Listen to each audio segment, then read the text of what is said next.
80 anos, o Instituto Florestal tem 120 anos, a Secretaria da Agricultura tem 120 anos. É óbvio que hoje ela não vai fazer as mesmas coisas que ela fazia antes.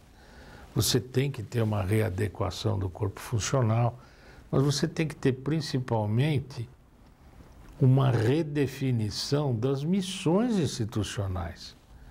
Porque não adianta eu dizer, não, o Instituto de Economia Agrícola tem que fazer a pesquisa de estatística, né?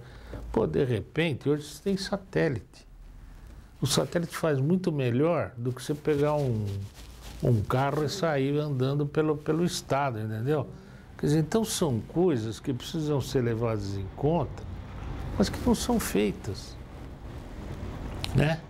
Então, tanto por parte das instituições como por parte do governo, não há um acerto para ver o que é melhor, né? Um adornamento, digamos assim, dessas instituições. Então, o que acontece? Você está há 18 anos na Secretaria da Agricultura, nunca ninguém fala que está melhor. Como é que está a secretária? A secretária está muito ruim, está cada vez pior. E assim vai. Faz 40 anos que eu ouço isso. Quer dizer, mas em 40 anos já era para ter acabado. Já era para ter ficado muito pior. Mas está ruim. Eu tenho a impressão que você vai perdendo eficácia. Quer dizer, o Estado... mas o Estado gasta pouco aí, com a pesquisa, com a Secretaria da Agricultura. Mas podia, com esse dinheiro, pôr um pouquinho mais ou com o mesmo dinheiro, gastar melhor. Você ter produtos melhores, né? Sim. E para isso precisa tanto os órgãos se compenetrarem, que eles precisam dar uma resposta para a sociedade, como os governos também têm que ter a sensibilidade de, né, manter esses organismos. Então, é uma postura de governo, eu não quero mais isso, fecha, acabou. O Collor fez um pouco isso, né? Fecha a Embrater, fecha o Instituto do Açúcar e do Álcool, fecha o Instituto... Acabou. Não quero mais isso. Faz falta hoje? A gente fica sem saber, porque eram órgãos que também já estavam nessa inércia burocrática, e os outros nem sabem direito o que eles faziam, para que eles serviam. A gente corre um pouco esse risco.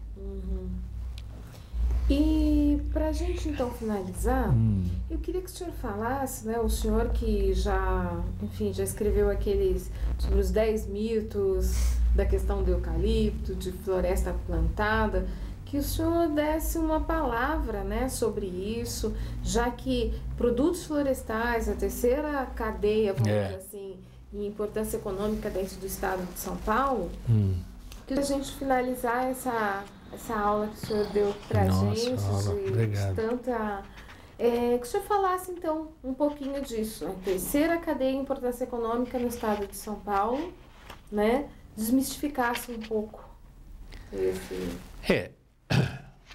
O que a gente vê é o seguinte, a floresta, o pessoal acaba, isso é próprio dos humanos, né? Você começa a fazer as caixinhas, né? Por exemplo, se você vai lá no norte do mundo, Suécia, Finlândia, floresta é aquilo que está lá. São árvores, quer dizer, ela tem que ter um X de comprimento, de altura, cobrir o chão, aquilo é floresta. Se ela foi plantada, se ela não foi plantada, se ela é nativa, se ela é exótica, faz a menor importância, né? Aí você vai baixando aqui para o trópico, o Brasil virou uma coisa assim, maluca com isso. O nativo, o exótico, e o exótico não sei por que virou ruim no Brasil, é sinônimo de ruim. Como se o arroz, a batata, né? Nada, tudo aqui, a agricultura brasileira é exótica. E cismaram com o eucalipto. Eu acho que até por essa concentração nas grandes empresas e tal, isso deve ter contribuído para criar um clima né, de antagonismo, anticapitalista, coisa do tipo que é até admissível e justificável do ponto de vista das ideias. Mas, quer dizer, floresta é floresta. Seja ela nativa, seja ela exótica, ela vai cumprir determinadas funções, né? Ela vai proteger manancial, tanto faz. Se ela for nativa ou for exótica, a função dela é a mesma. Proteger a biodiversidade é diferente. A nativa protege a biodiversidade nativa de uma maneira diferente e mais eficiente do que uma floresta exótica, né? Produção de madeira exótica é melhor do que a nativa, porque é tudo igualzinho, cresce rápido, não sei o que, a outra, um monte de variedade, uma grossa, uma fina, não sei o que.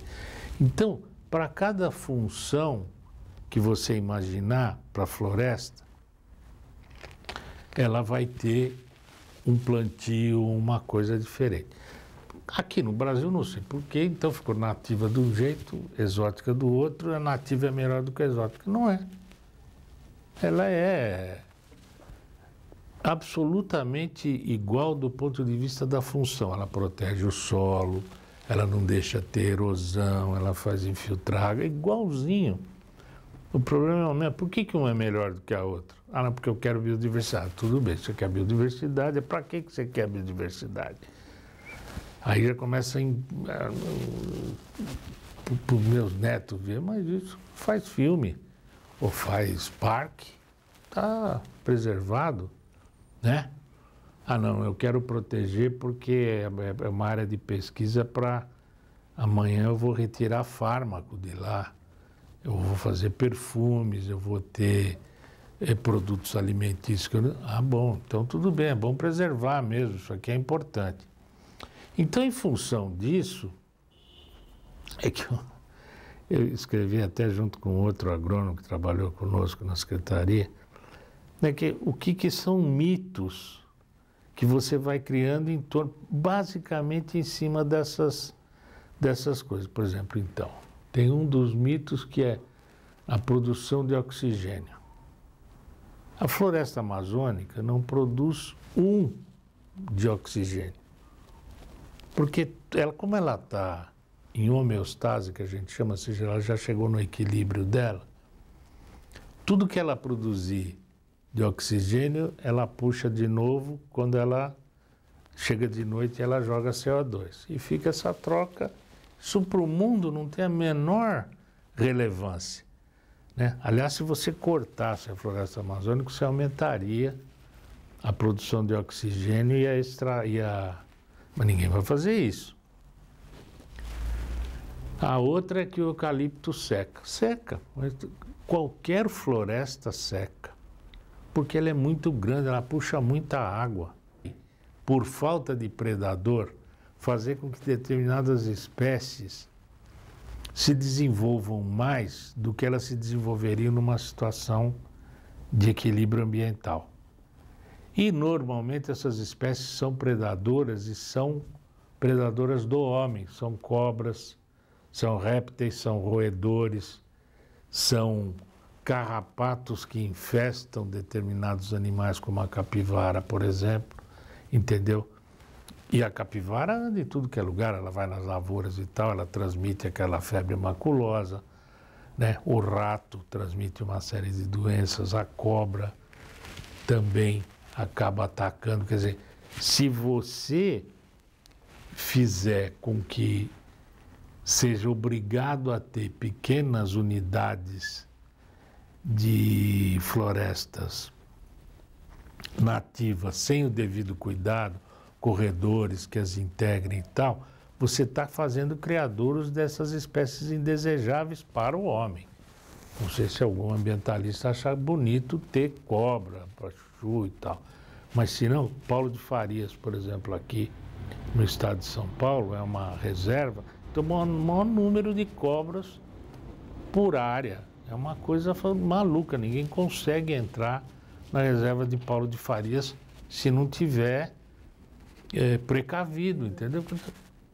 A troco do que isso? Não seria melhor você ter as reservas mesmo, todas estabelecidas, do tamanho razoável? Então é outro mito que a floresta nativa preserva a biodiversidade, mas mentira. Tá certo? Ela faz uma seleção das espécies mais aptas a viver naquele coisa. E normalmente essas espécies são espécies agressivas e que vão agredir ao homem também. Quer dizer, a gente tem que ter esse tipo de preocupação, né? Você ter esse tipo de, por exemplo, de coisa ao redor de cidades é uma imbecilidade, a menos que você faça o controle dessas espécies, que é proibido. Então por aí vai. Tem uma série de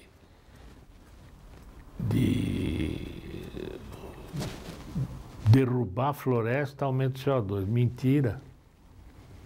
Derrubar a floresta não aumenta o CO2. Pelo contrário, diminui o CO2.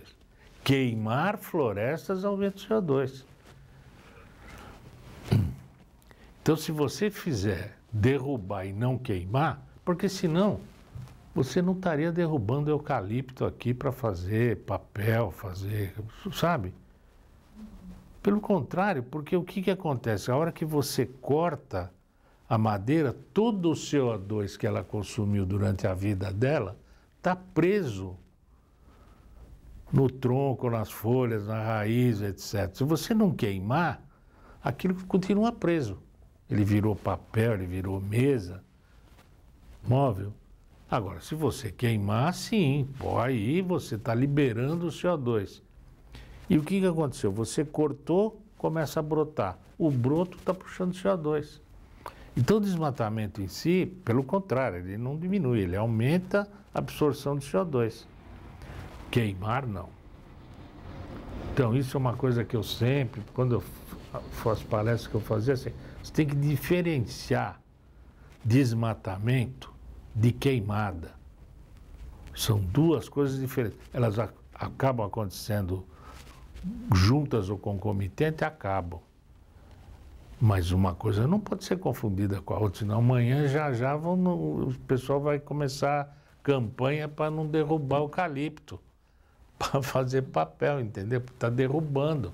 E é importante frisar, então, como o senhor estava dizendo também, que a floresta plantada ela não vem para tomar o lugar da nativa, ela vai ser instalada em áreas onde a pecuária está deixando de ser em áreas de declive. Queria que o senhor, então,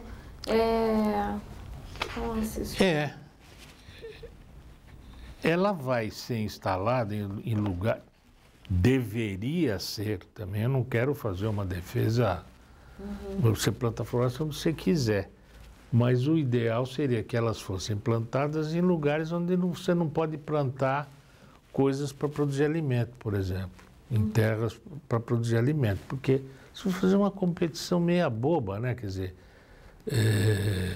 por que você deixar de produzir alimento para produzir madeira?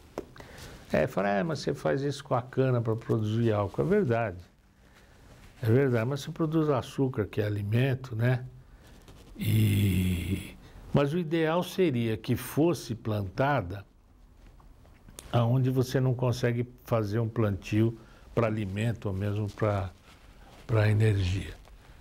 Porque você está fazendo um aproveitamento mais racional.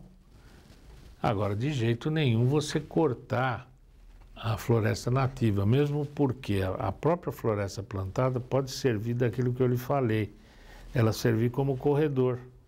Ela interligar, por exemplo, fragmentos de floresta nativa, aí sim dando um significado um pouco diferente, né? Porque ela é um corredor de fauna. Isso é outra coisa que o pessoal faz uma bruta confusão, que é um corredor genético. Não é verdade. Não é, porque aí você teria que ter a dispersão das sementes, das mudinhas e tal, que elas fossem colonizando aquele espaço. Então ele é um corredor de fauna. A fauna é importante porque ela se encarrega de fazer esse tipo de distribuição, né? E de aumentar a variabilidade genética, que a gente chama, ou seja, você não ficar restrito num... Então você troca semente deste fragmento com a semente daquele fragmento. Então a floresta exótica ou plantada seria excelente para fazer esse tipo de coisa.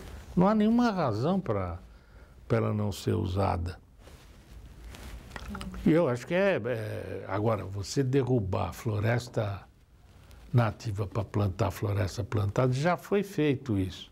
Floresta mesmo não, mas o cerrado, aqui no estado de São Paulo, se derrubou muito cerrado para plantar floresta.